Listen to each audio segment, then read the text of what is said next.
Okay, welcome everybody. It's our joy to have you all. Bismillah ar-Rahman ar-Rahim. During our meeting, it will be our pleasure to have Mir Imtiyaz Aafreen to give us a presentation on Ibn Arabi titled A Cautious Approach to Reading Ibn Arabi. Mir Imtiyaz Aafreen is an author, academician, columnist, poet, and research scholar from the Valley of Kashmir. He has master's degrees in English literature and Islamic studies, and currently he is working as a senior lecturer in School Education Department J&K, India. His articles on diverse themes regularly appear in various newspapers and magazines. The main fields of his interest are religion, spirituality, philosophy, and literature. 6 of his books have been published so far, that is Kitab-al-Zakat, Naqsh-e-Wafa, Hajj Guide, Bodiless Shadows, Kashmir Main Islami, Inquilab, or Hazrat, Shah, Hamdan, I hope I said these things correctly, and the Apostle of Islam in Kashmir. Mir will speak with us for about half an hour or so, and then he's going to make himself available for discussion and questions. So, Mir Imtiyaz, please go ahead and start. Bismillah ar-Rahman ar-Rahim. First of all, it's an honor for me, a privilege that I have been given an opportunity to speak on this platform where I know there are so many great people out here. And I always like to listen from them. And when you were talking about Ibn Arabi, one of the greatest mystics, philosophers, saints of Islam, it makes it more difficult. Because Ibn Arabi is the person that great scholars of our times have confessed that they have not been able to cross him. They have not been able to cross him in his depths because he is very difficult at times. His idiosyncratic style of writing and so many apparent contradictions found in his works, and also his saintly mushahidat, illuminations. These are very difficult to understand. I will start with a small anecdote from my student life. When I was reading in college, I had a book of Ibn Arabi in my hand, Futuhat-e-Makkiyah. And I was puzzled when I saw it because I found it very difficult to understand. And then I consulted my professor, and I thought he had a good kind of knowledge about these things. And when I consulted him, he took away the book. And after a couple of days, he told me that this book of yours has baffled me. I'm not able to understand anything about it. I think it is something about mystical experiences, and it demands a person of spiritual lineage to decode it. Secondly, so many scholars like Murtaza Mutahiri, he once said that in every age, there have been just 2 or 3 people around who have been able to understand Ibn Arabi. And thirdly, I will refer to the philosopher, poet of the East, Allama Iqbal, who one of his letters writes to Pir Meher Ali Shah of Golda. He was one of the greatest mystics of the subcontinent at that time. And Allama Iqbal wrote a letter to him that he is finding it very difficult to understand Ibn Arabi, especially his precept of Wahdatul Wujud, unity of being. And he wants some guidance, spiritual guidance regarding the matter, so that he could make things a bit easier for himself. So as we all of us know that Allama Iqbal was a great philosopher. He was a great poet. He had a great vision. He was capable of almost everything. But then he also struggled with Ibn Arabi. And throughout his life, there have been many positions that he took regarding Ibn Arabi and Wahdatul Wujud. And then Pir Meher Ali Shah Golda, he was very weak, then very frail. And he wrote back that I'm not in a position to discuss it right now. And he just explained that Ibn Arabi is something that you cannot understand with logical mind, but it is something you have to experience from your consciousness. So keeping these things in mind, I think it's always very difficult to talk about Ibn Arabi because it's not easy to understand. And another dimension of his personality is his controversial status in traditional Islam.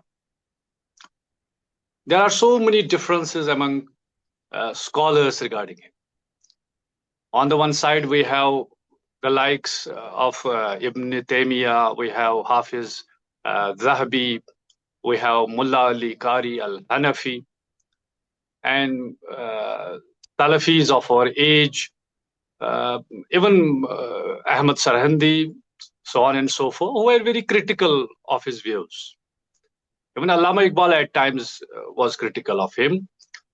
But at the same time, there is a huge mainstream, a vast majority of people, including saints, including mystics, including even scholars of the reputation of Shaykh al-Islam, Izzuddin Abdul Salam. There is this Abdul Wahab Shahrani, there is Imam Sayyuti, there is Shah Waliullah, there is Allama Anwar Shah Kashmiri, Maulana Thanvi, Shah Ahmad Raza Khan, Fadil Barelvi, Rahimahumullah. And so they had full praise for him. So as we are talking about developing a cautious approach regarding Ibn al-Arabi today, so we have to try to understand why there were so many controversies about him. What are the positive things in Ibn Arabi which should always be coveted, which should always be talked about, which should always be explained? But at the same time, there are some fault lines as well. There are some limitations as well. There are some problems as well that have been discerned by different scholars of the time. So I shall start with a brief introduction. Ibn Arabi is one of the greatest mystics and philosophers of Muslim world, often regarded as Shaykhul Akbar, that is, the greatest Shaykh. He is among a few mystics who not only dive deep in the ocean of his individual spiritual experiences, that is mushahadat, divine manifestations, but also constructed a cosmos of his own. He dares to interpret the ultimate reality from his spiritual lens. He has written hundreds of books on myriad themes like tafsir, hadith, Sufism, philosophy, poetry, natural sciences, sociology, psychology, and whatnot. He is widely known for his magnum opus Futuhat-e Makkiyah, the Meccan Revelations, Fususul Hikam, the Bezels of Wisdom, Tarjumanul Ashwaq, the Interpreter of Desires, At-Tadbirat Ilahiyya, Mawaqi'un Nujum, Kitab-al-Asfar, etc. He has written profusely on different themes. However, he continuously keeps on changing his viewpoints, and often it's not so easy to unravel him. Ibn Arabi is also one of a few widely read and sought after Muslim mystic philosophers in our present times. In post-modern digital age, his ideas have gained popularity, and like Rumi, has become a household name in our intellectual discourse, especially in the West. How to engage with the people from other faiths, how to build a sustainable dialogue with other religious associations. Ibn Arabi's views on faith and its forms may be taken as a solution.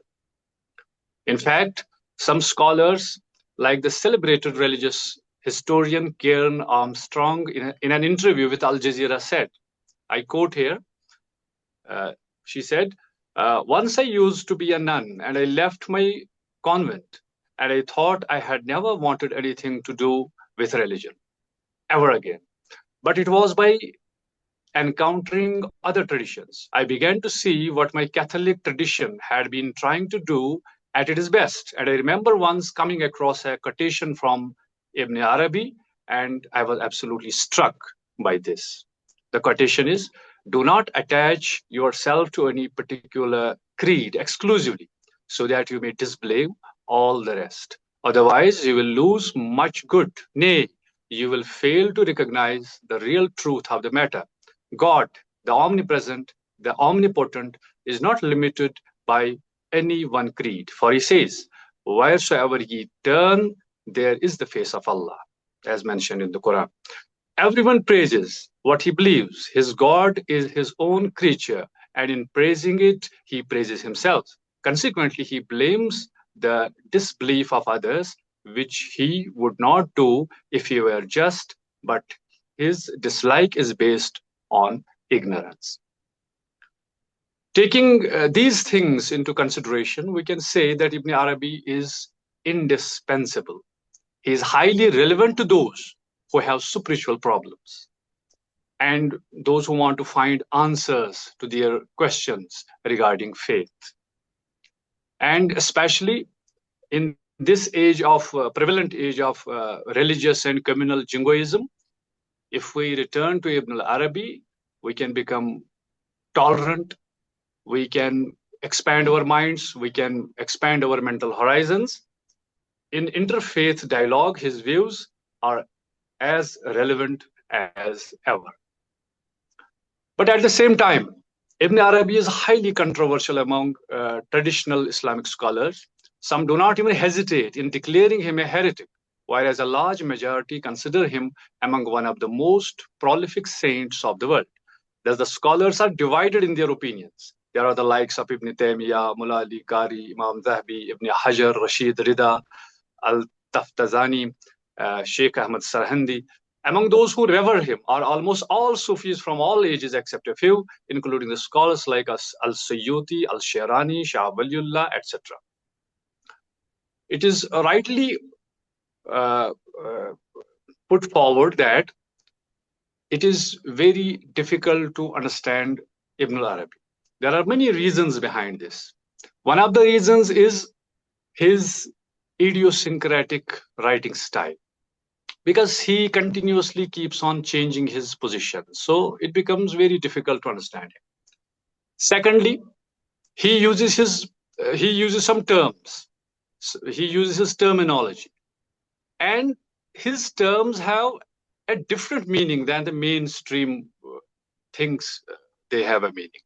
So he creates his own symbols, he creates his own terms, and then goes with them throughout the way, and then at times it becomes very confusing for the people.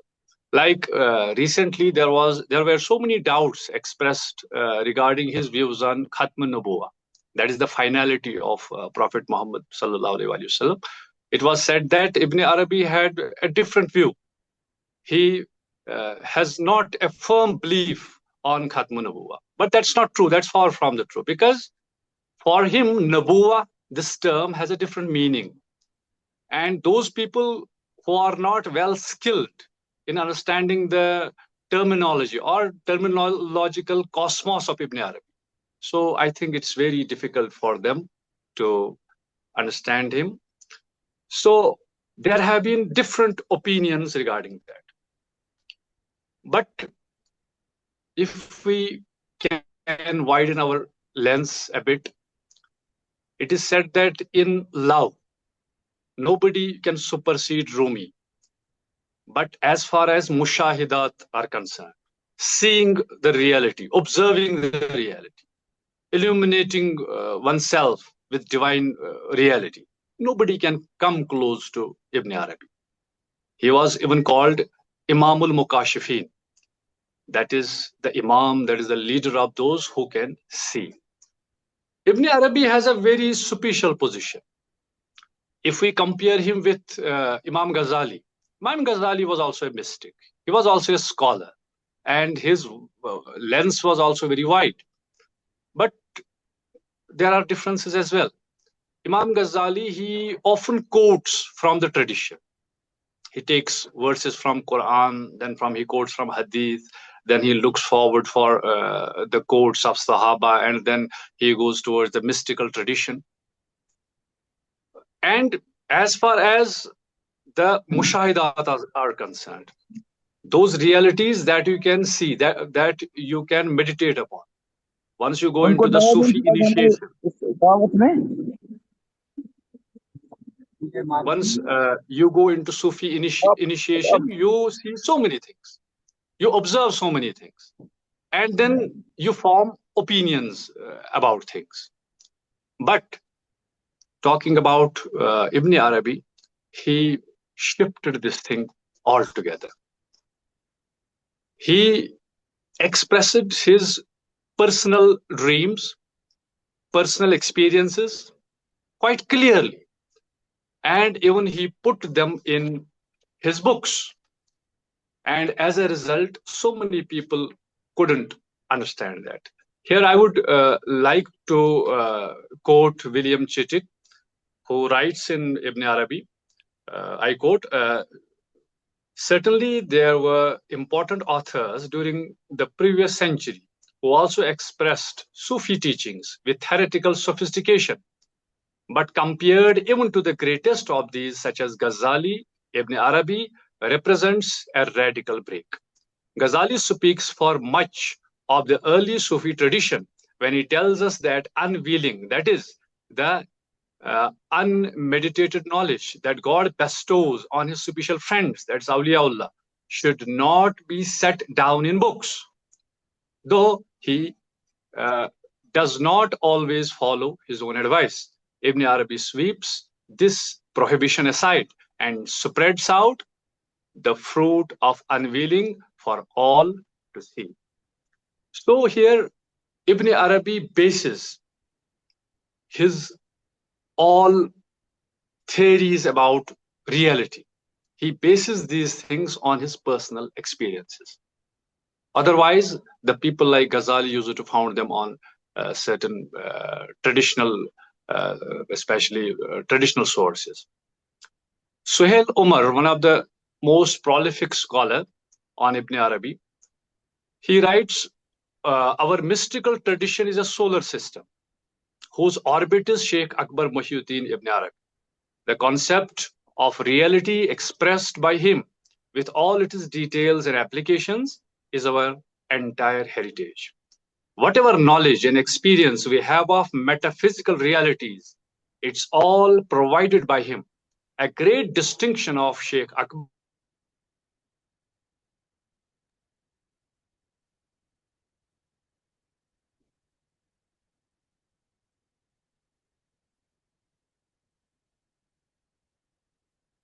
Can you hear us, Mir Imtiyaz?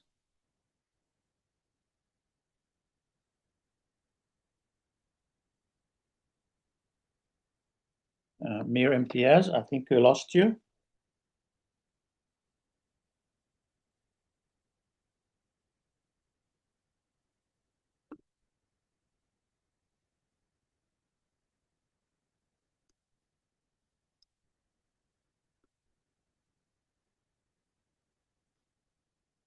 We'll just give him a few moments.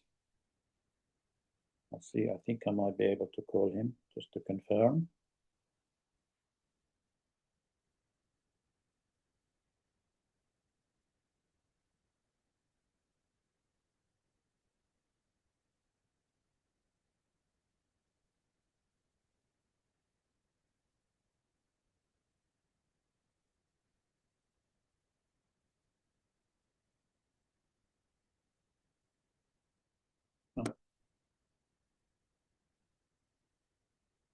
Mir Imtiyaz, you are back. You are muted now. You are still muted, Mir Imtiyaz. Am I audible now? Now you're audible. Thank you. We lost you at some point in time. I'm not sure how much we lost, so we may trouble. And can you please remind me where we left, because I was just going on and on. Going on and on is fantastic. Just start from where you like. It's okay. Just go back. I was just quoting from Suhail Umar, who was saying that Sheikh Akbar Muhyiddin Ibn Arabi, his knowledge of things is grounded on his personal experiences. Whatever he saw, whatever he contemplated, whatever was illuminated to him. And then he interprets the whole cosmos in the light of those precepts. But as far as I was talking about the tradition, firstly, we will go to his contemporaries, Izzuddin Abdus Salam. He had a very mixed opinion about Ibn Arabi. And some contemporaries were very critical about him. They even declared him heretic. But most of the people, they were they had a great support for him. For example, when Ibn Arabi wrote Tarjumanul Ashwaq, that is a divan of poetry. So it is such a beautiful poetry written by Ibn Arabi. But some scholars of the age, they raised so many charges against the divan, against his poetry, that he has, he has expressed his views in a very worldly manner. And there is the praise of women, their physical attires, their beauty, and Ibn Arabi calling himself a Sufi sheikh. So he should not have done that. But Ibn Arabi, then he wrote a commentary on that divan, and his critics were then silenced. Later on, when we see there are so many fierce critics of Ibn Arabi, one of them is Ibn Taymiyyah. As all of us know, Ibn Taymiyyah and his other followers, including our Salafis and Neo-Salafis, they have a particular opinion about Bid'ah, about Kufr, about Shirk. And obviously, when they saw something and they took some writings, they took some quotations from his works, and then they declared them to be not in consonance with Islamic creed. There is Mullah Ali Qari. Though he belongs to Hanafi school of thought, a great scholar, but he also criticized Ibn Arabi at many places, including his concept of Wahdatul Wujud, his concept of Firaun, his concept of heaven and hell. So he has raised so many questions against his stance. And lately we see there is Sheikh Ahmad Sarhandi. He also even produced a different version of unity, Wahdatul Shuhud, in response to Wahdatul Wujud, because it was very much misused by many pseudo-Sufis of his time. But on the other hand, we have, I would like to mention here two persons in particular. One is Sharani and another one is Sayuti. Coming towards the conclusion, I think if we declare Ibn Arabi someone beyond criticism, then we are not on the right track, because there are some places are there which to traditional Islamic scholars, there are so many problems. And apparently it looks that they are not in consonance with the tenets of Quran and Sunnah, etc. On the other hand, there is a group of people who declare him as kafir, as heretic, and they don't have a soft corner for him.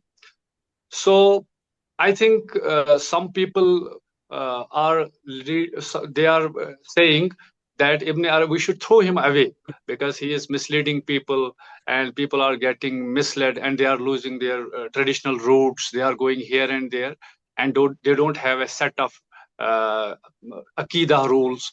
So these opinions are always expressed.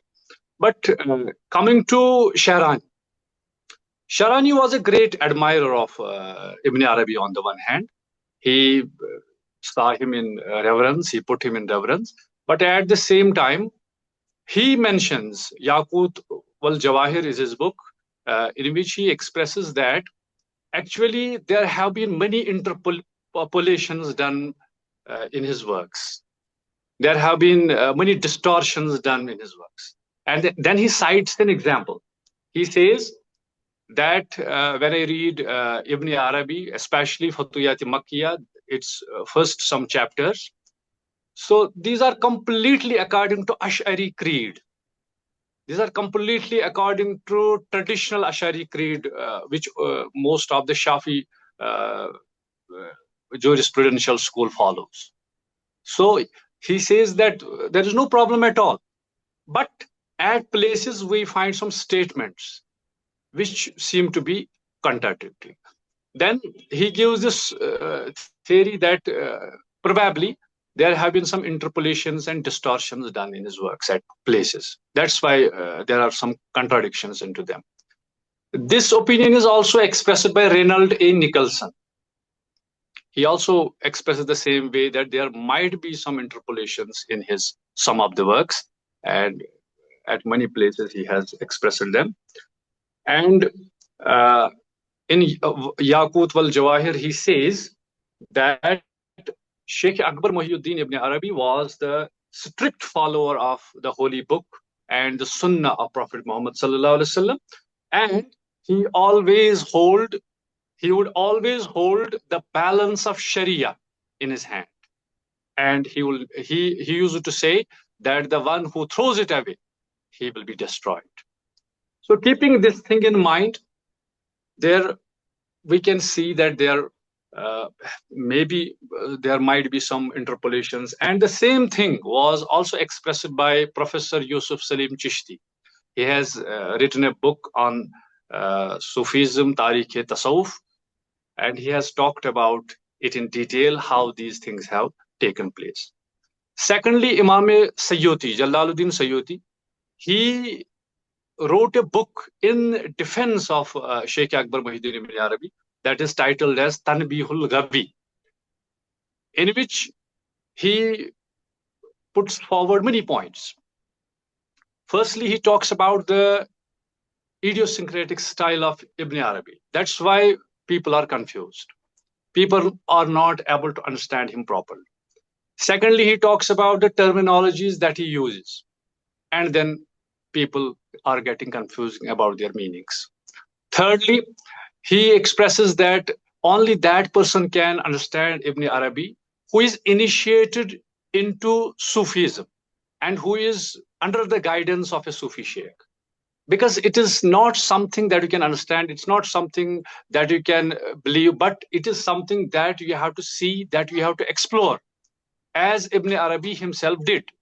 As Imam Ghazali, he left all his lineage behind, and then he decided to explore things himself.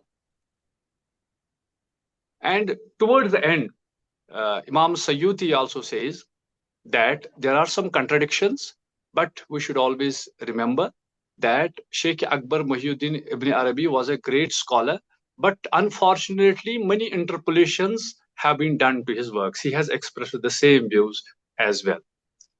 And going further ahead, so I think in conclusion, I would like to conclude with an abstract of a book, very beautiful book, The Sufis, written by none other than Idris Shah, was a wonderful Sufi.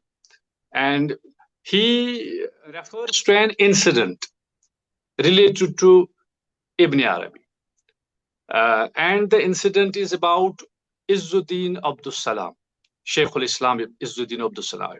Let me tell you, Izzuddin Abdus Salam is a wonderful scholar. He is respected by almost all creeds of Islam, almost all the fractions of Islam. He is highly respected, especially in Sunni Islam. He is highly respected. And his opinions and views are very popular, especially in Hanbali school of thought, from which that Salafi school takes its lineage. And in this incident, Idris Shah writes that this incident that Sheikh Izzuddin Abdul Salam, he was also a contemporary of Sheikh Akbar Muhyiddin Ibn Arabi. So his opinions mean a lot when he is quoted. So what is this special abstract? Idris Shah writes, I quote here, on a famous occasion, the renowned teacher Sheikh Izzuddin Abdul Salam was presiding over a group of students of the religious law, that is fiqh. During a discussion, the question of defining hypocritical heretics arose. This question is always raised by different people about whom to declare as kafir, whom to declare as heretic, and this question arose. Someone cited Ibn Arabi as a prime example, saying that Ibn Arabi is also one of those heretics who have misled people. The teacher did not challenge the assertion. Izzuddin Abdul Salam kept mum. When his student said that Ibn Arabi might be one of them who is misleading people, Izzuddin Abdul Salam, in this place, he kept mum. And then the teacher did not challenge the assertion. Later, when dining with teacher Salahuddin, who later became Sheikhul Islam, asked him who was the most eminent sage of the age. Actually, this Salahuddin was very close to Izzuddin Abdul Salam, and he was also a Sufi. He was a Sheikhul Islam. He was specialist in almost every field, that is tafsir, fiqh, tariq, nahu, etc. And then he asked him, all alone during dinner, that who was the most eminent sage of our age. And he said, what is that to you? Eat on. I realized that he knew, stopped eating and pressed him in God's name to tell me who it was. Then he smiled, then said, the Sheikh Muhyiddin Ibn Arabi. So Izzuddin Abdul Salam here, in his personal gathering with his close student disciple, he said that the greatest saint and scholar of the time is Sheikh Muhyiddin Ibn Arabi. Then he writes, for a moment, I was so amazed and I could say nothing. The Sheikh asked me what was the matter. I said, I'm in wonderment that this very morning a man stated that he is a heretic. On that occasion, you did not contest it. Now you call Muhyiddin the magnetic pole of the age, the greatest man alive, the teacher of the world. To this, Izzuddin Abdul Salam answered. He said, but it was in a meeting of scholars, legists. So I conclude on this point that Sheikh Akbar Muhyiddin Ibn Arabi is not everybody's cup of tea. It's not proper that everybody might discuss upon him. Firstly, one should be having that intellectual and spiritual level, and then only a person can understand these things, especially the concept of Wahdatul Wujud. So as Izzuddin Abdul Salam said, when you are talking in public, when you are talking with common masses, you should think that they should not get confused. You have to think about them because they don't have a competence to understand you. But when you are silent, when you are with your friends, when you are with those people who are of the path of tariqah, then you can discuss his length and breadth. Then you can talk about Ibn Arabi, and you can then understand him, and you can just benefit from him.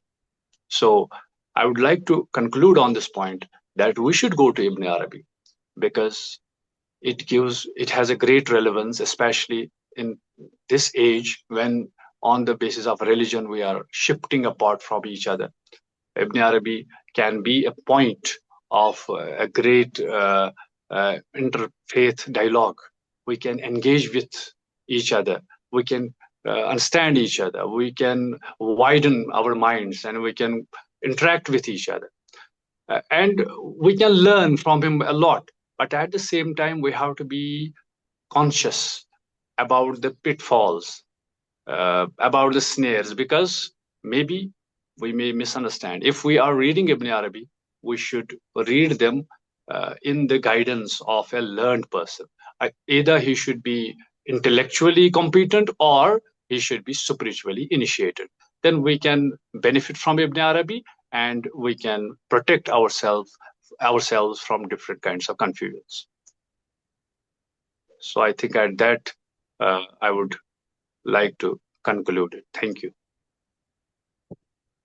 Thank you so much. That was a beautiful presentation. You covered many beautiful areas of importance, which will give us a lot of food for thought, for discussion. I think it's going to be an enjoyable discussion, or I hope it will be anyway. Thank you so much. The way you speak, it's also very very encouraging, and you transmit something to us, which is lovely. Thank you, sir. Thank you. So I would like to invite everyone who would like to ask any questions or start any discussion with Mir Imtiyaz to please feel free to go ahead and just start speaking. If I see too many at once, I will pick one of you. You don't have to wait until you're invited. Please just go ahead. If you have any comments you like to say or discussions or questions, please feel free to go ahead.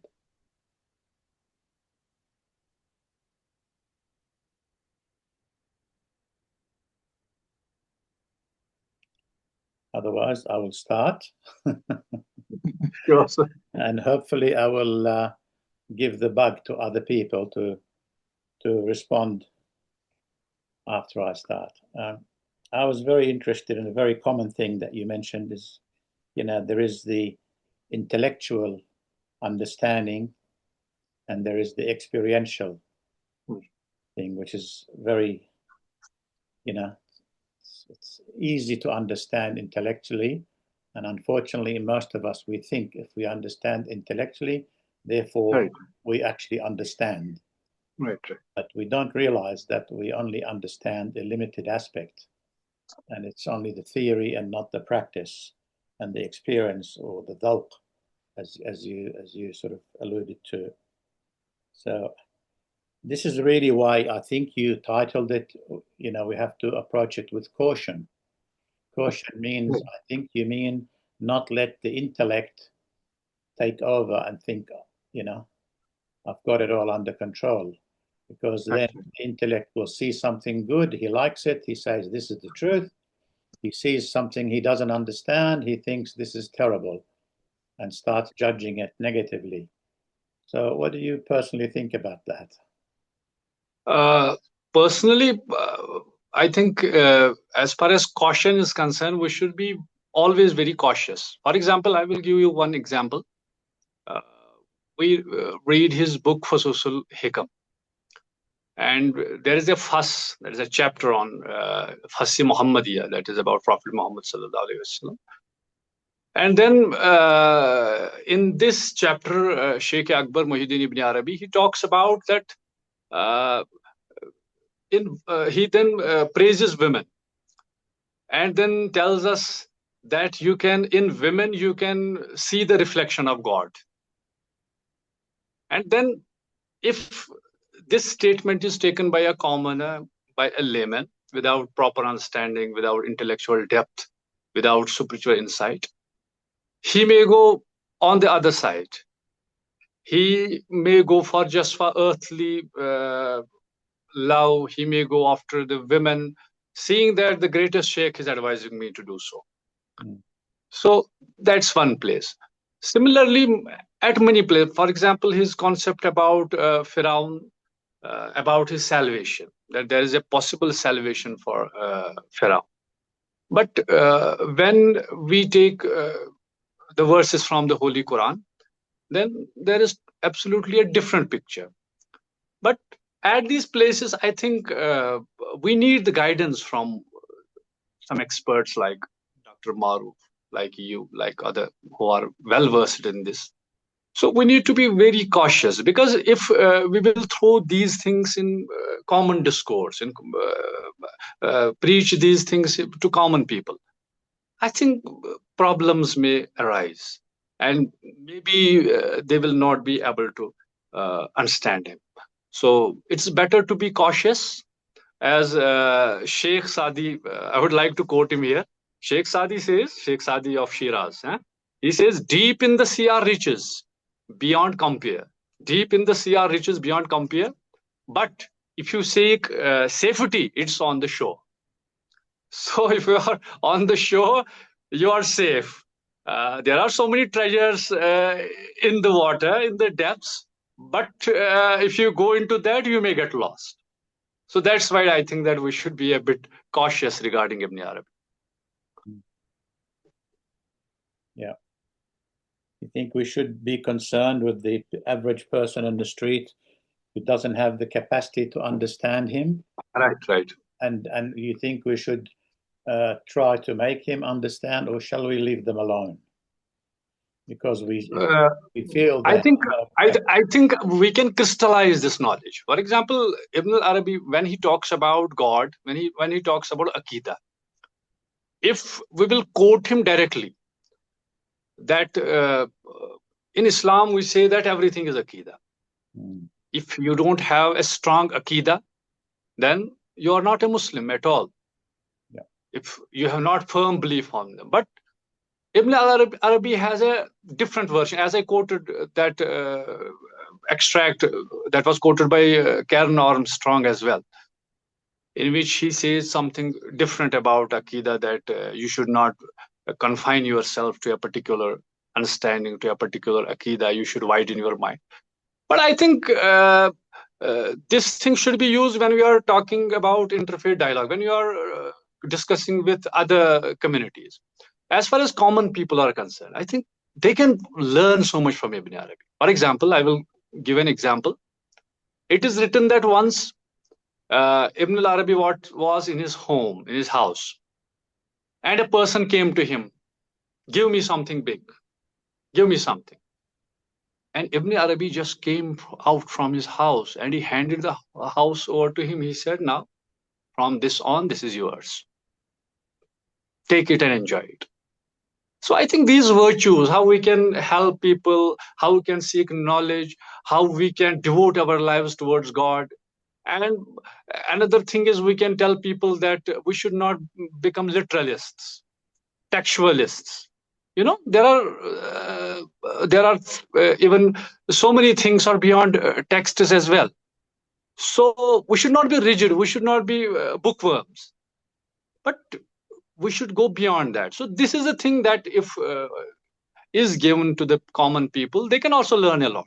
But as far as the texts are concerned, as far as his statements are concerned that are contradicting the basic Islamic tenets, then there we can say that here we do not either we not agree with Ibn Arabi or we are not able to understand. Only he knows, because he was the man of mushahida. He was the person who used to see. Only he knows the context of this statement. So I think common people, because if we read his biography, there are so many aspects. Not only his philosophy. He was not just a philosopher. He was a living saint. His life was an open book. People could see him, how generous he was, how knowledgeable he was, how helping he was, how God conscious he was. What a wonderful lover of knowledge. He used to travel from one place to another, hundreds of miles by foot in order to gain knowledge, spiritual knowledge, even hadith. He was very strong. And this thing is very amazing that in this subcontinent, there are some Salafi scholars like Nawab Siddiq Hasan Khan Bhopali.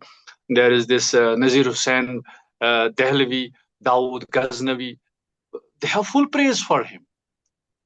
They respect him for his love of knowledge. And he had a good hold of hadith as well. And many scholars have considered him to be a hadith scholar. Even there is Dr. Muhammad Tahirul Qadri. He has compiled a book. And in this book, he has compiled the hadiths, the traditions that have been compiled by Sheikh Akbar. Marwiyat Sheikh Akbar is the title of that book, and he has compiled those ahadith that have been put in different books of Sheikh Akbar. So there are many layers to Ibn Arabi. So everybody can benefit from different layers according to his capacity. Yeah. Thank you. That makes a lot of sense. Does anyone else like to please join the discussion and ask any questions or make comments?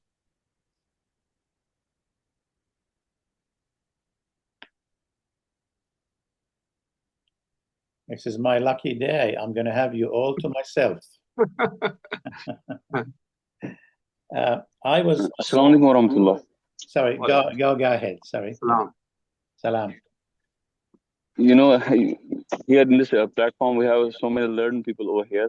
But, you know, I would like to put some observations over here in front of you all learned people over here. And I would like to basically get some answers or maybe some feedback or maybe some, you know, a way out so that we can basically solve these issues in context of what Ibn Arabi rahmatullah is saying and what we are having presently in our, you know, current world, the world which we are living with, which we are facing.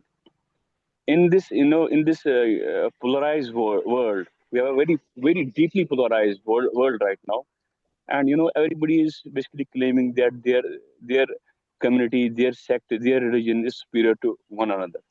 So now here there's a very, you know, very critical challenge before us, that how we can balance all this.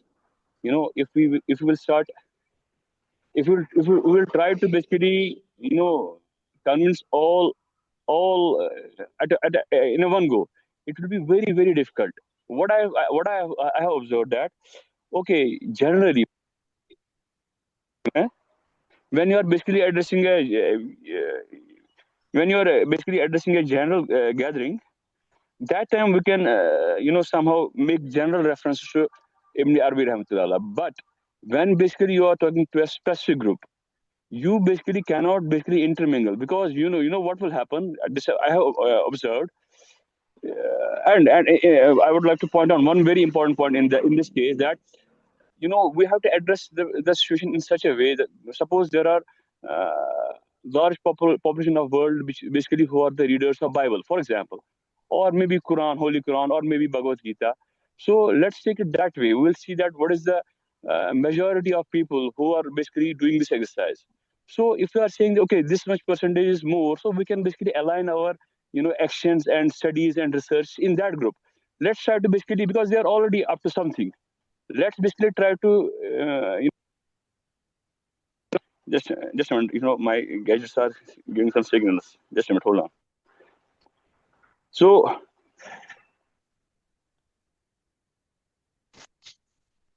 yeah, can you hear me, please? Yes, we can hear you. So what I was saying is that let's basically try to capitalize on that. The group which is already a bit serious about changing the things, they are already working on that. Let's basically put the knowledge they are having right now in their hands and try to basically synthesize it with Ibn Arabi's teachings. I think that will be a way out. There will be groups, they will basically try to superimpose their own ideology or their own. They will be doing it in good faith. They will be saying, okay, you read my religious scripture, I will basically, that will help the humanity as a whole. But in that, what will happen, the group that is already doing something, and they will see that you are coming up with some new things, so that can jeopardize the whole, you know, scenario. In that case, what is the hikmah, what is the wisdom? Okay, let's start, let's just a minute, are you audible? Yeah, we are audible, we can hear you. Yeah, we understood. Yeah, so what I was saying is that I was saying that let's basically start with that group that's already up to something. They've already started the groundwork, and let's basically try to synthesize the teachings of Ibn Arabi with the knowledge that they are having.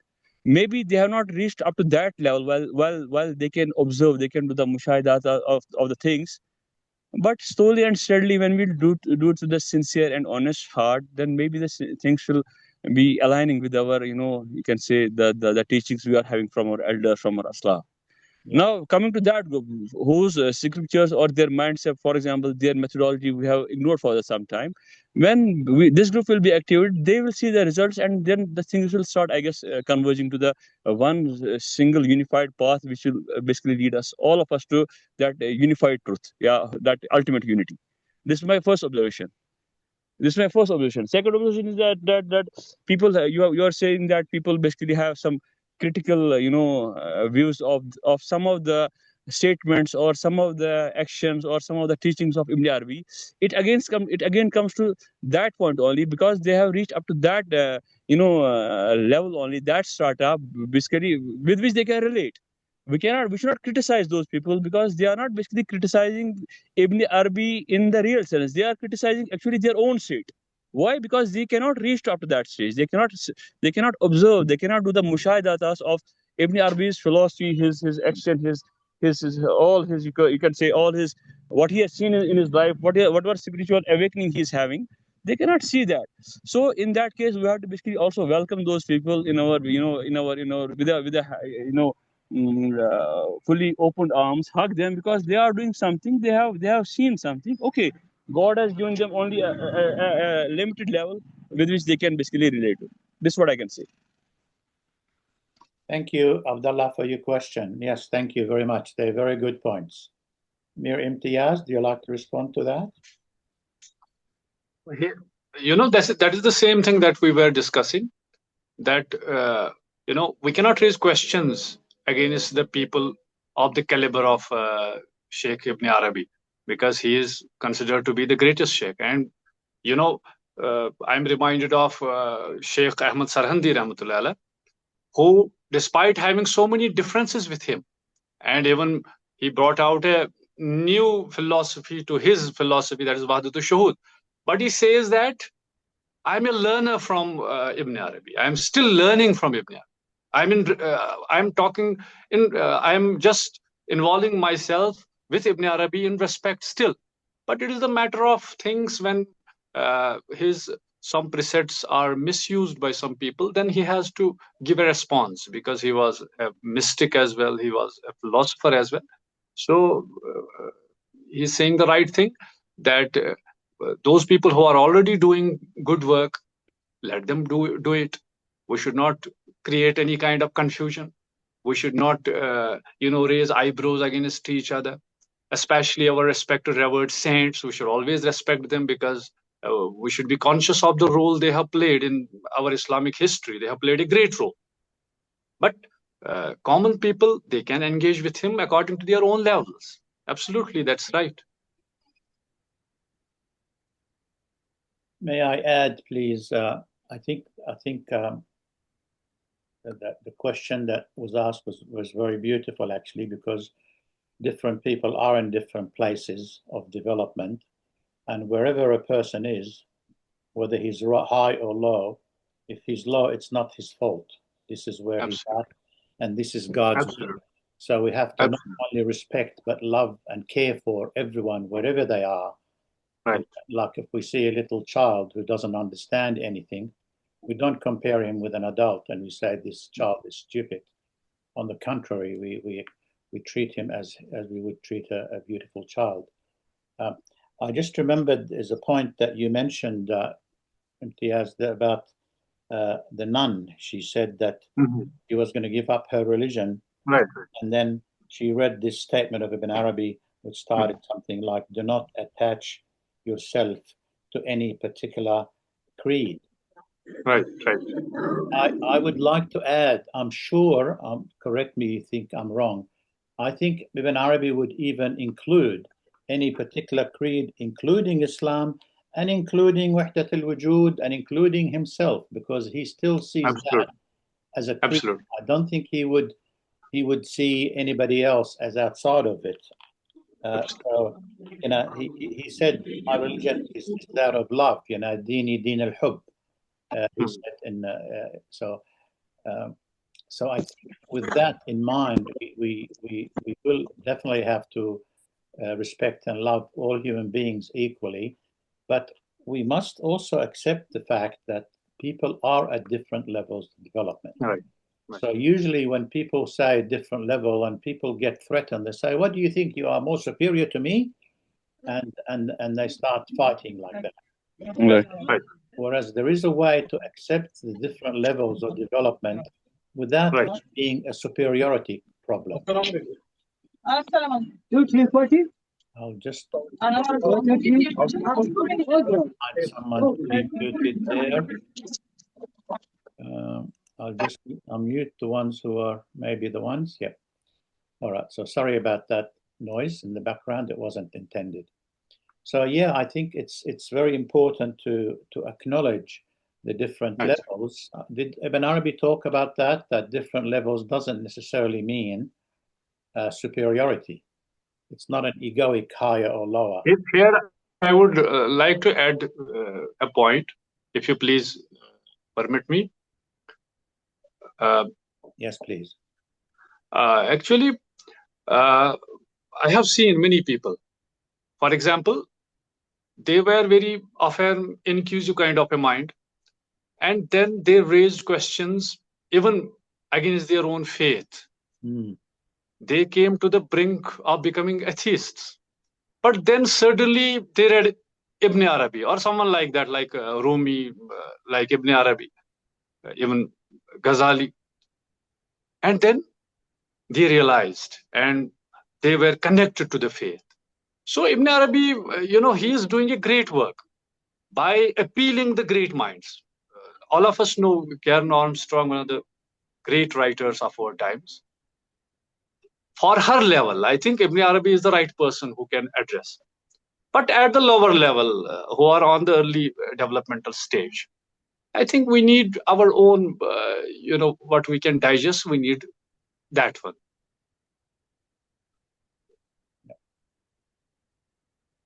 Thank you. Anyone else like to make some comments or join in the discussion or ask any questions? Please go ahead if you have any.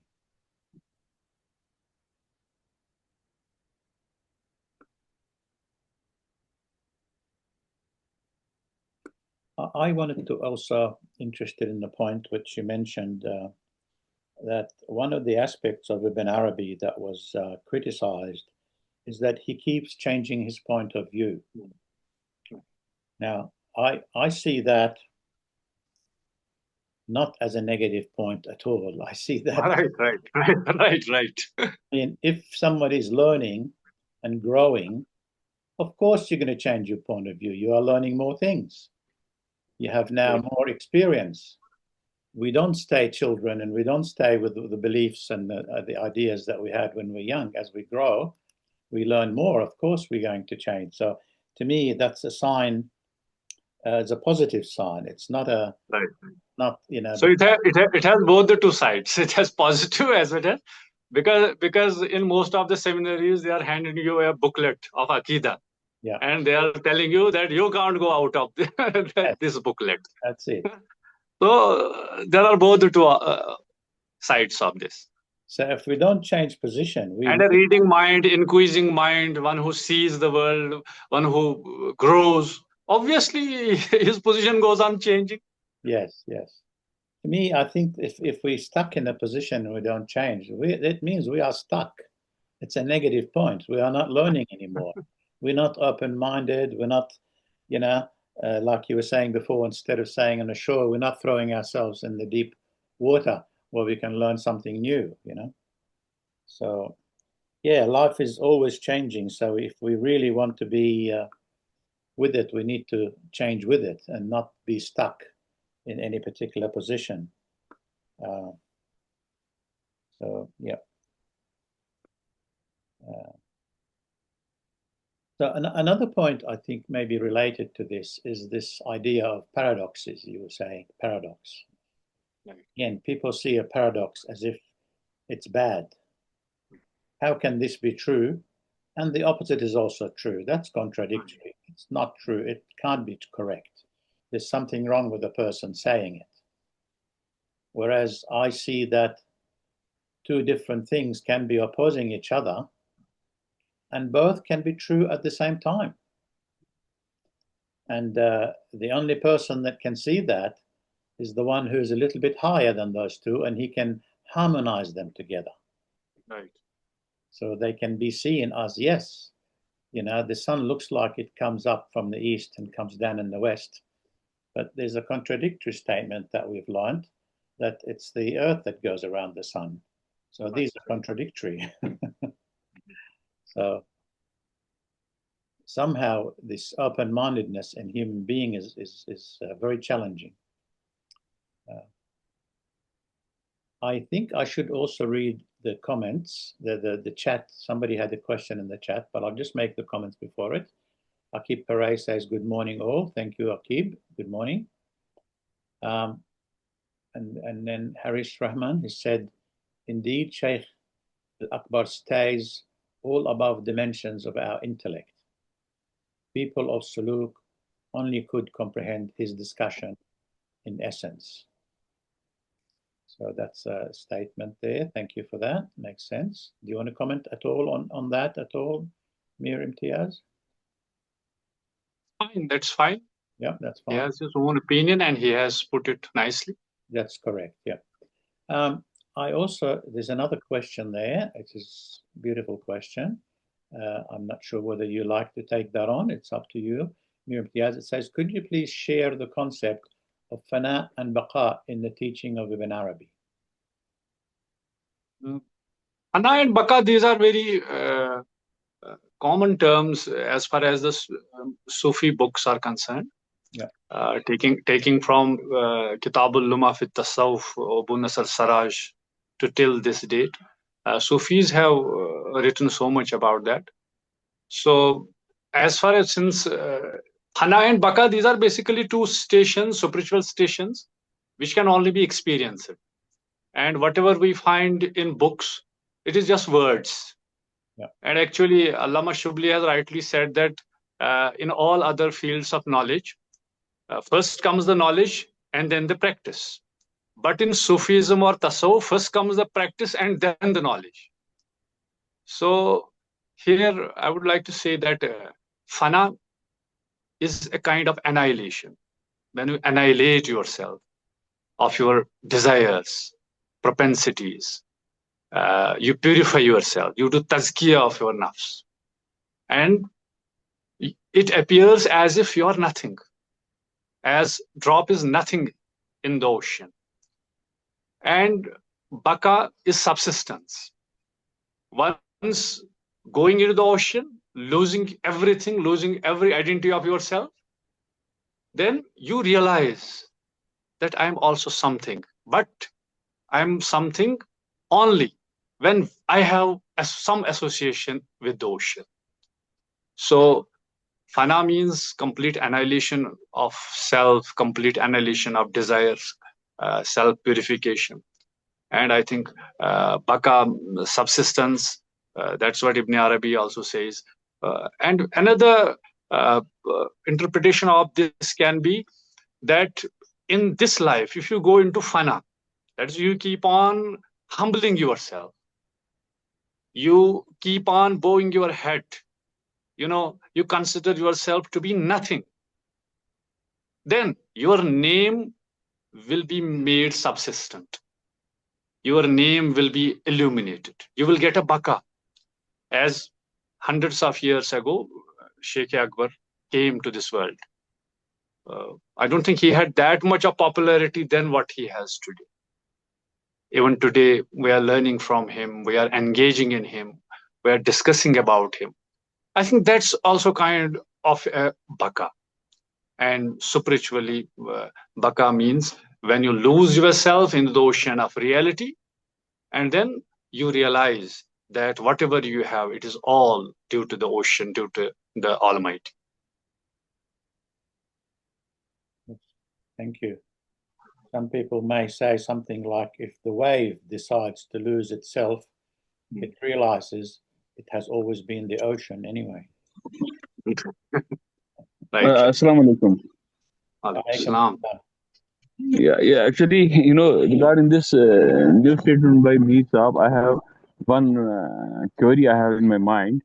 I basically want the answer for that from you people over there. Firstly, I want to know that, you know, is it possible that, you know, we are human beings and we are at the same time social animals, we are biological beings, we are, you know, mathematicians, we are scientists, we are so many things in one, you can say, one being. So is it possible that a person can do away with the desires, you know, desires in the sense basically, which is basically kept by Almighty Himself in his being? That means he's supposed to basically go by that. if I have seen, if we talk about Prophet Muhammad Sallallahu Alaihi Wasallam, he also got married, and he basically says that going for nikah is one of my biggest sunnah. It completes half of your iman.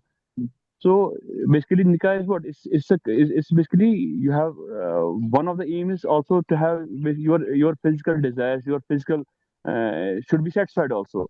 So is it right that we can say that we can do away with desires, or can we put it like this that okay, we have the desires that's basically kept by Almighty in our beings. We cannot escape with it. Yes, now, what we'll do, we'll say what the greatest people or what the religious scriptures are saying it, how to basically deal with these desires as per law, as per the boundaries, and basically move in such a direction that a balance will be created. We will be the modern man with healthy setup, fulfilling our desires at the same time, fulfilling our responsibilities towards our society, towards all whole world, and at the same time trying to be in the limits also. So what do you say about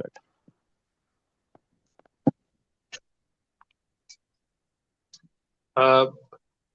To this, I would like to respond in this way that it is the beauty of Islam that Islam has balanced these things. When we say annihilation, when we say purification of self, when we say about controlling one's nafs, propensities, it doesn't necessarily mean that we have to shun away everything. It means that we have to keep them under the bounds of Sharia. We have to keep them under control. We have, as Rumi puts it somewhere, that be in this world, but not be of it. You have to be in this world. You have to live with people. You have your relationships. You have your social interaction. Go with them, no problem at all. But it should not, as Quran says, your awlad, your azwaj, they should not become a fitna for you. Fitna means a test. They should not become a test for you. You should not just live for them. You know, they are, this is a real, you have to be sociable. You are commanded to be good with them, because it's mentioned in the hadith that those among you are the best who are good to their family. So we have to take care of them. But at the same time, we have not to become slaves of these things. We have to keep our desires under control. And obviously, if we transgress, that's not the right thing. Wallahu la remind you afterward. So it means that we have not to transgress. We have to be wallahu la yuhibbul mu'tadin. God doesn't allow those who transgress. So we have not to transgress. We have to be within limits. And as far as the Sufis are concerned, it seems sometimes that they are leaving everything behind. No, that's not a fact. For example, if we see the saint of the friends of God, Sheikh Abdul Qadir Jilani, Rahmatullahi Alayhi, he had many wives, he had dozens of children, and he, gave them proper education, and they became the awliya of their times. So we have to go with these things, but first right which we have, and that belongs to our Lord, we have not to sell off our soul, because firstly there should be priority should be to our deen, priority should be to our Lord. I would like to say something over here. Shah Waliullah says that there are two approaches in this context.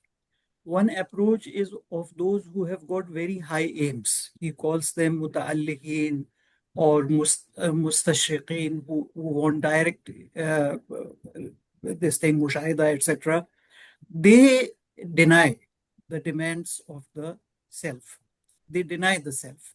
But for the majority of the people, it is necessary that the self should be subjected to higher authority. And of course, ultimately, the higher authority is the Sharia. That is the highest authority. But the intellect, metaphysically speaking, the intellect is the higher authority.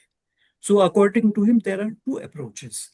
And it depends for the very select few who aim at direct unveiling in this life itself, they deny the self. But for the great majority, spiritual development and spiritual realization requires that the desires should be subjected to a higher authority. This is what Shahrullah has to say with regard to it.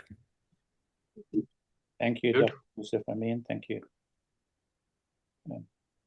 Mir Imtiyaz, did you want to say something?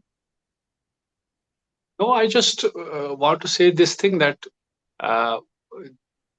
these great scholars of Islam, these great saints of Islam, obviously they are, as I am reminded of Allama Anwar Shah Kashmiri.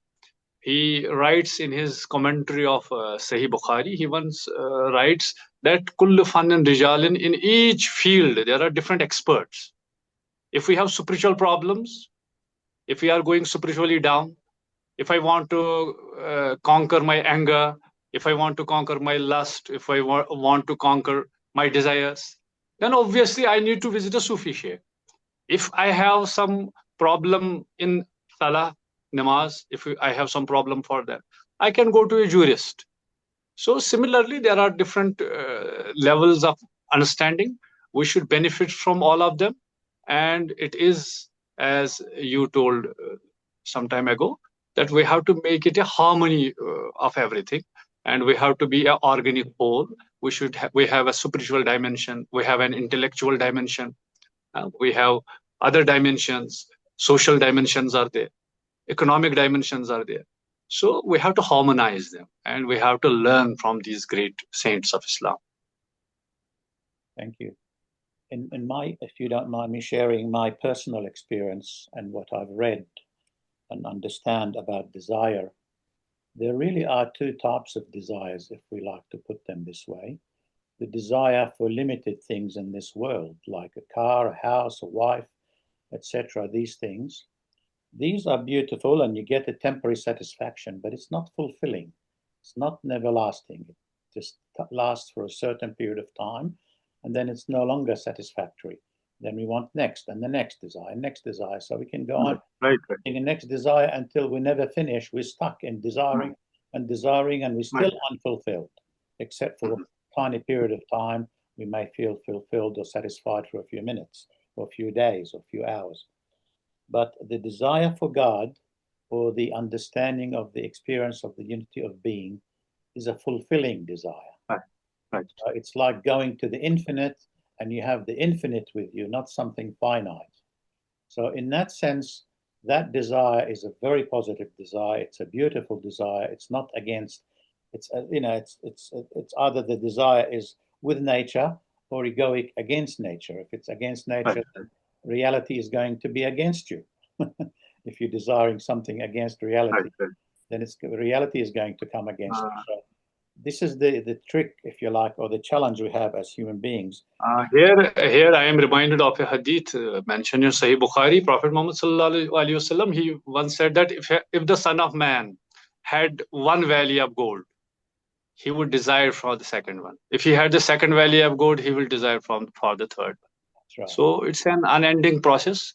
We have to keep them under the ambit of Sharia, and I think that's where our salvation is.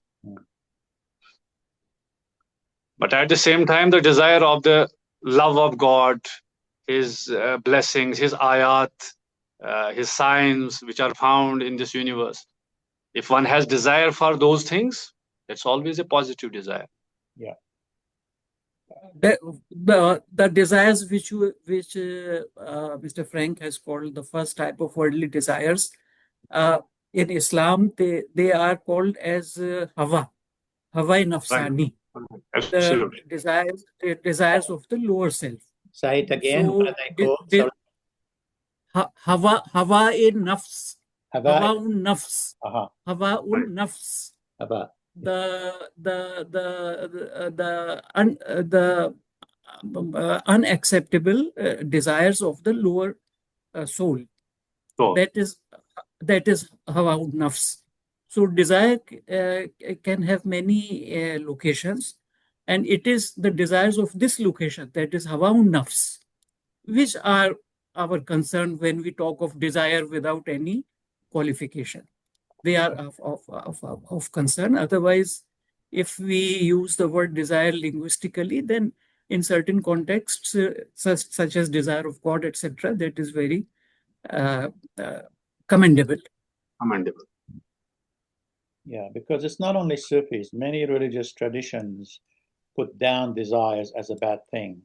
I mean, we can desire to look after our children and wives and family.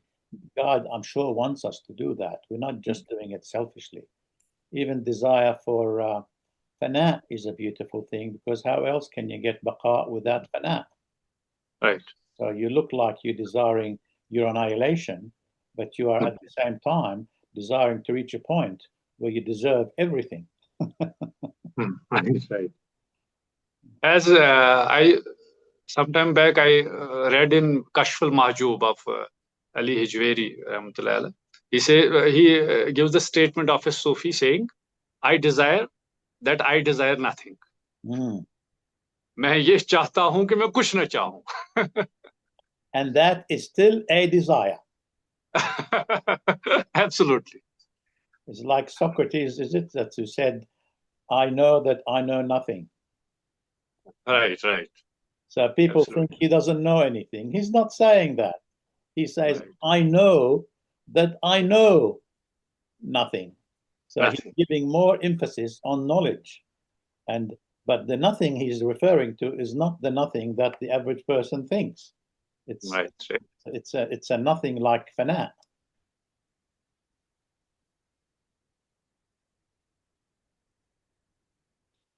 Okay, anyone else like to have any questions? Make any comments? Please go ahead.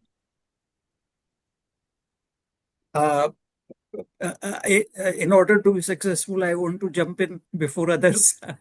Very good. That's what we want. Thank you very much.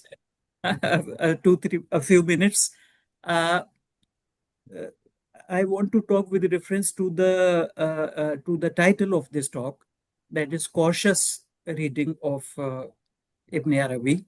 So this adjective cautious, in Islamic society, the scholars have described two levels of this caution.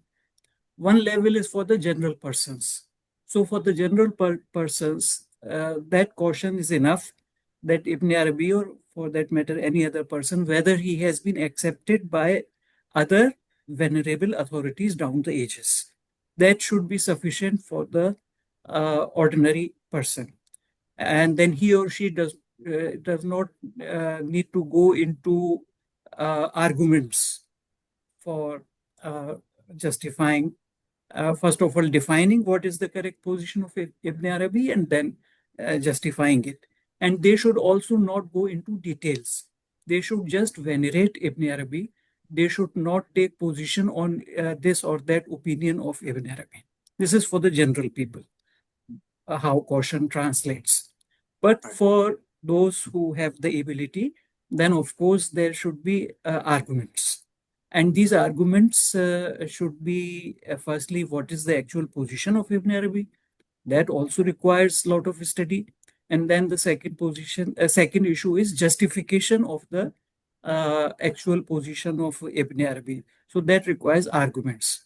With regard to the second or higher caution or cautiousness, I would like to say that the first thing which it needs is a very sure reference, that we have to make certain decisions, and for decisions we need references. So the highest reference is the revelation of God. That is the highest reference, and it is immediately followed by metaphysics. These are the highest reference. So it is very important for one to be well versed in revelation, and then well versed in metaphysics also. It is my personal experience that if we have a good, simple, propositional, commonsensical understanding of traditional philosophy, particularly metaphysics, such as Darajat-e-Wujud, the levels of existence, or the Tanazzulat-e-Sittat, the six descents, if we have even a commonsensical knowledge of such things, then it becomes quite easy to understand in a very satisfied manner the opinions of Ibn Arabi and their justification. What is the opinion as well as the justification? It is quite apparent if one has proper grounding in even commonsensical readings of traditional philosophy and metaphysics, and of course, the Islamic sciences, that is the tafsir, hadith, fiqh, and Islamic history, sirat.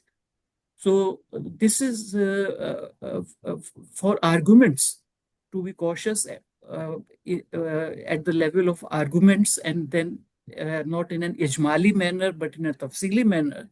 For that, we need a strong grounding both in revelation as well as metaphysics. And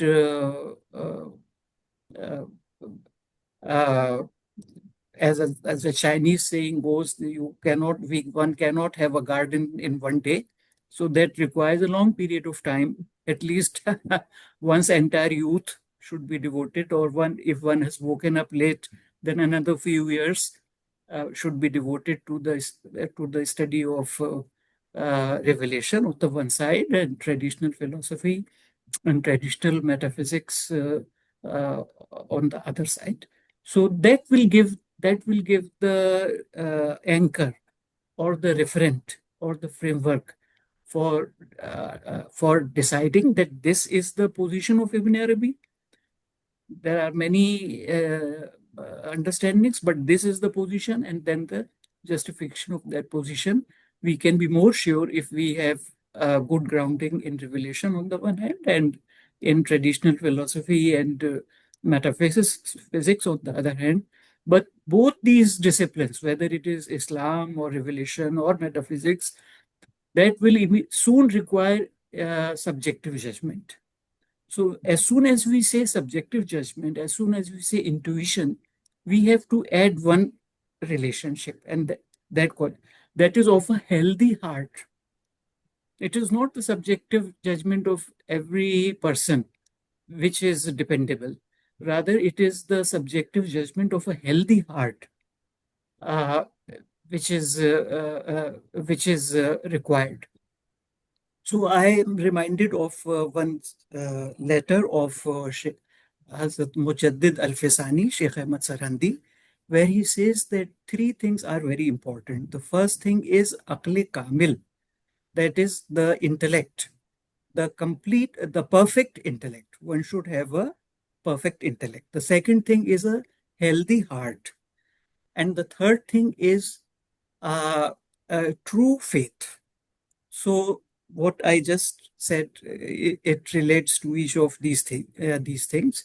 So for the general people, it is sufficient to inquire whether the other venerable authorities down the ages, what is their opinion about X, Y, or Z?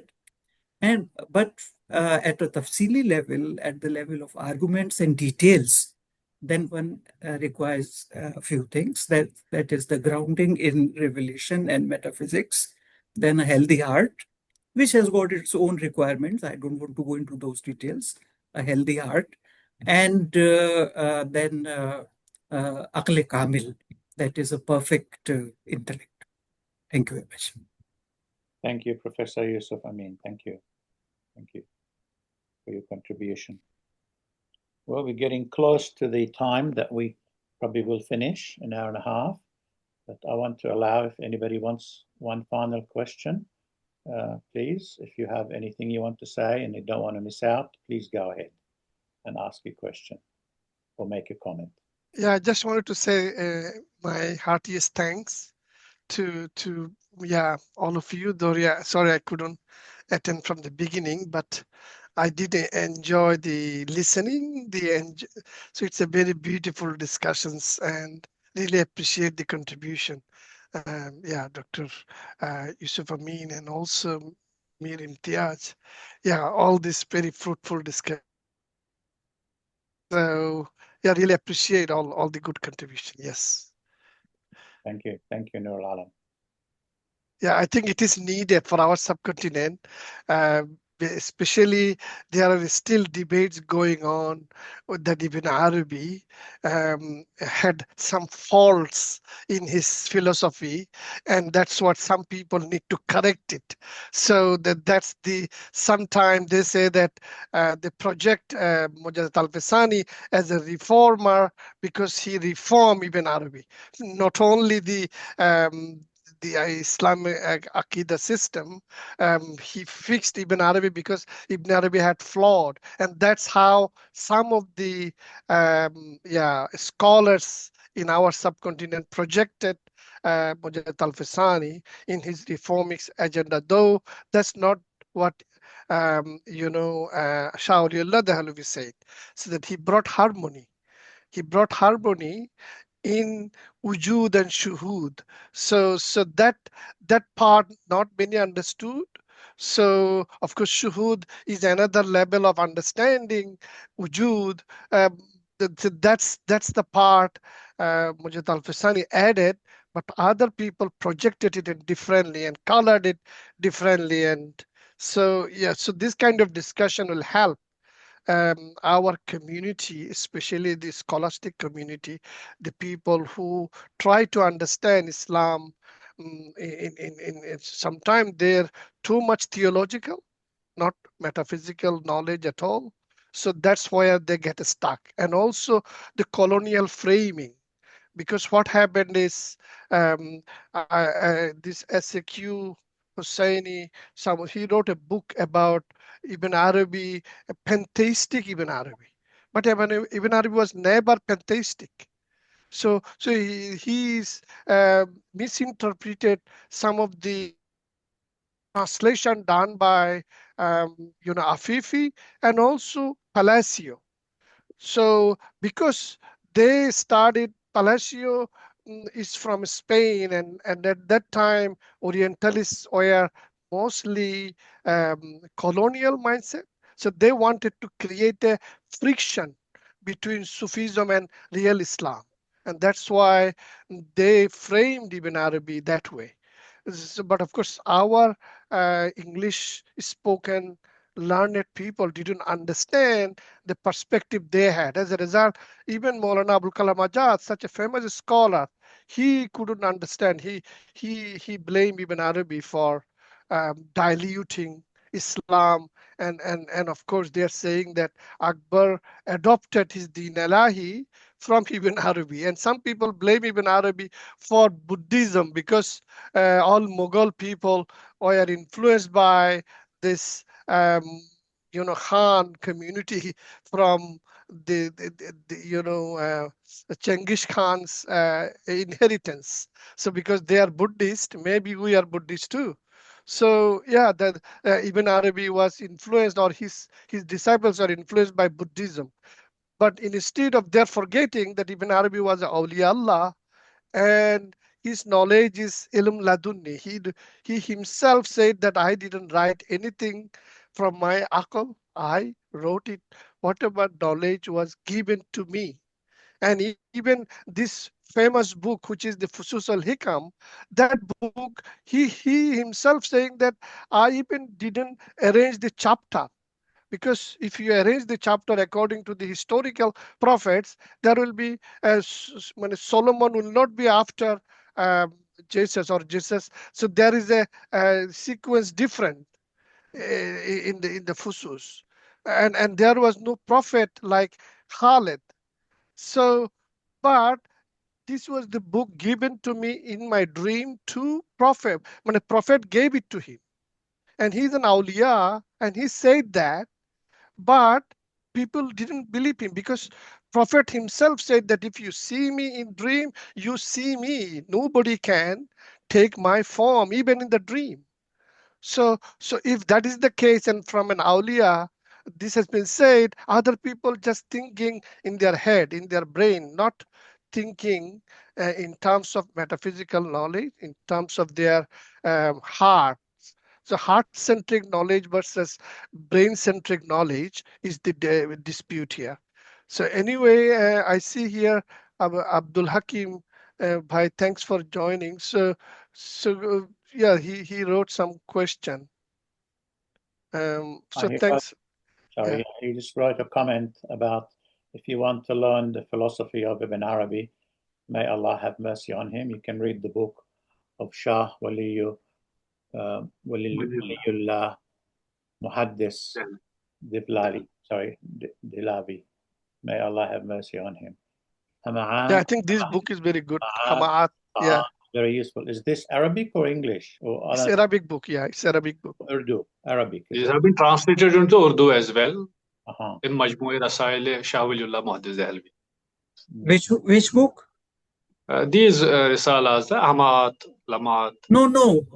To which book you are referring? Lamat, Hamad, etc. Okay, Lamat. Okay. Yeah. That monograph of Shah Waliullah, which compares Ibn Arabi and Mujaddid al-Fisani. Someone told me it is Maktub-e Madani. The title of that risala is Maktub-e Madani. And Maktub-e Madani, and that is also in that Risale Shah Waliullah, translated by, published by Shah Waliullah Institute by Ataur Rahman Qasmi. Right. Okay, so I think Tanvir is not yet in translated in Bengali, no. Yeah, because Tanvir wrote it in Bangla. I see some Bangladesh people join in this discussion. That's a good sign, alhamdulillah. I was trying to understand this language. Glad that you did. Yes. Maybe he wrote it to me then. He must have written it to you, yes. Okay. You have a special group going on there on the background. Yeah, no, that's very good, alhamdulillah. Okay, I said before that was the last question, but you did not ask a question, Nul Alam, so I want to just repeat that one more time. Anyone has any questions before we close? Okay, thank you so much, everyone, for joining, and thank you so much, Mir Imtiyaz. You have everybody excited, and that is one of the functions of this, is to get us excited. So thank you so much for that. Yeah, and also Din Diraji, many thanks. Yes, thank you, Dean. Yeah, thank you, Dean. Thank you, everyone. Thank you. Thank you. Thanks a lot. It was a real pleasure. Thank you. Thank you. Yeah. Look forward to seeing you again, everyone, in the future. If anybody has someone who you like to invite to speak to us next month, I have the slot empty at the moment. I have the one after that full for October, but for September it's currently empty. So does anyone like to talk, or does anyone know someone who would like to talk about any aspect of Ibn Arabi? If you have, or if you know someone, please think about it and write an email or a message in WhatsApp for me. Yeah. Muhammad Farooq, I gave the address to Frank, so you can write to Muhammad Farooq. He recently gave a lecture in MIAS UK, and he is a associate professor in Cincinnati University in New York. Yeah. Muhammad Farooq. Okay. Yeah. I will. Okay. Did you send me his email? Did you? Or? Yeah, I did. Yeah. You sent me an email. Thank you. Okay. Lovely. Okay. Thank you very much, everyone, and thank you, Mir Imtiyaz, again for a lovely session, beautiful presentation. Thank you so much. Thank you, Mir. Thank you, everyone. Bye. Thank you so much. Thank you. Thanks, Mark. Thank you. Bye-bye. Bye-bye.